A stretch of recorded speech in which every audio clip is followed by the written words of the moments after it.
Round 14 of the FIM Motocross World Championship, the MXGP of Czech Republic at Lokin. And in MX2 race 1, it was Jorge Prado who crossed the Fox shot line for the 16th time, closely followed by Henry Jacobi, Thomas Covington, Michele Chervelin, Calvin Valandren, Jago Geertz, Ben Watson. A few positions further back, Paul Jonas, who capitalised on the mistake as Jacobi spun up. That put him up into 5th position. A mistake, though, from Prado allowed Covington through on his Rockstar Energy Husqvarna on lap 3. Chervelin also made a mistake, and that allowed the number 10 of Calvin Valandren through for Team HRC into 3rd. Jonas had some work to do, but eventually found his way past Chervelin to move into 4th place. Prado, though, under attack from Valandren. And the number 10 eventually went through in the 2nd, and then 4 laps later, he made the move on Thomas Covington to take over the lead with about 5 laps to go. In the closing stage of the race, Covington came under attack from the number 61 of Prado, but he did everything he could to defend that 2nd place. And in the end, though, it was a win for the 2nd time for Valandren. Covington and Prado, your top 3.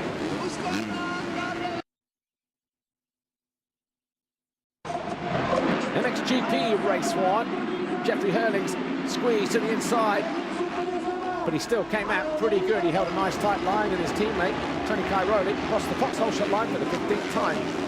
Handful of corners later, though, Jeffrey Herlings was through at the bottom of the 1st downhill.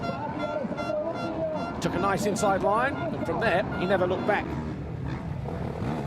Gauthier Paulin fell, though, from 4th as he gave chase to Tony Cairoli and Tim Geiser as Todd Watts and Tommy Searle threw a few elbows as they battled over 13th. Valentin Guillot, good to see him back in form, but he was caught and passed by Roman Fevre as Tommy Searle put down the 777 of Evgeny Bobyshev. Bobyshev crashed from 12th place. 2 Yamahas, though, were on the charge. Roman Fevre found his way past the 259 of Glenn Coldenhoff to move into 8th place, but the fast-starting Alessandro Lupino, who held 5th position, was first caught and passed by Gauthier Paulin, then Roman Fevre, but it was Jeffrey Herlings who took his 20th race win of the year from Cairoli and Geiser. MX2, race 2. And again, it was Jorge Prado from about 10 or 12 gates over from the left-hand side.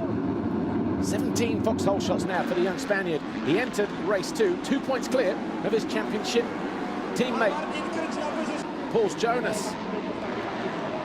Jacobi, though, was thrown a few elbows again, and he had to keep Thomas Covington at bay, but Covington charged through. He jumped long into 2nd place, gave chase to Prado.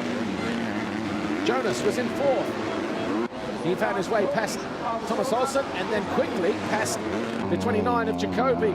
Ben Watson, though, Khmer Yamaha, he crashed out spectacularly from 7th place, and that has put a serious dent in his 3rd place aspirations.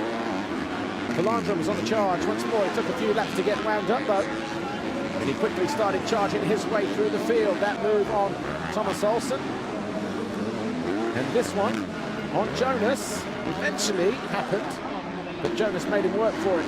From 5th to 4th to 3rd. Prado up front, though. That was the decisive move Valandren put on Jonas. Jonas then lost out to Olsen in the closing stages. He would eventually come home in 5th behind the 19.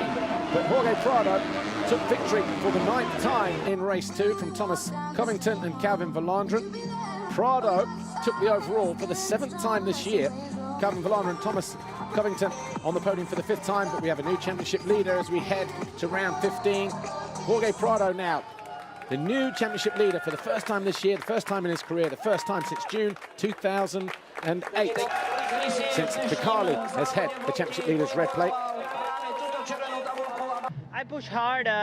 Covington came really close the last laps, and I knew I wanted to take the win here, and last year I lost this by a point of the podium, so happy with the red plate, and can't say much more. We'll see how it goes in London.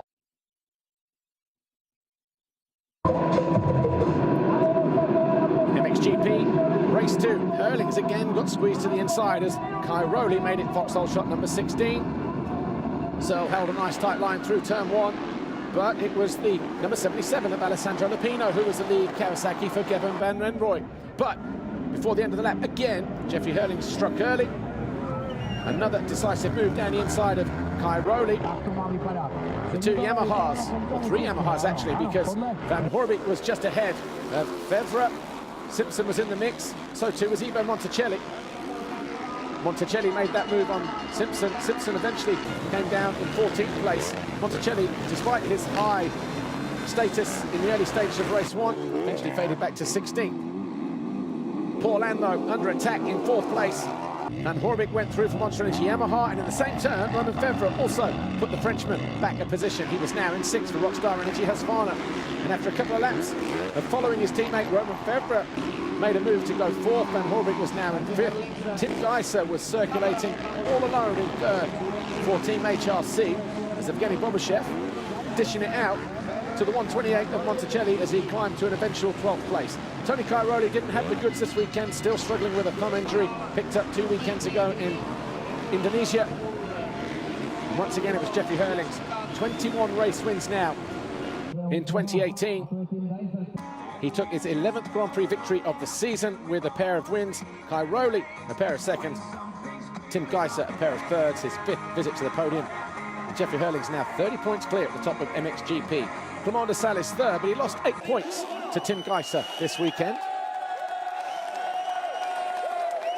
The next round now heads to Lommel, round 5 in the sand. Who'd you put your money on there?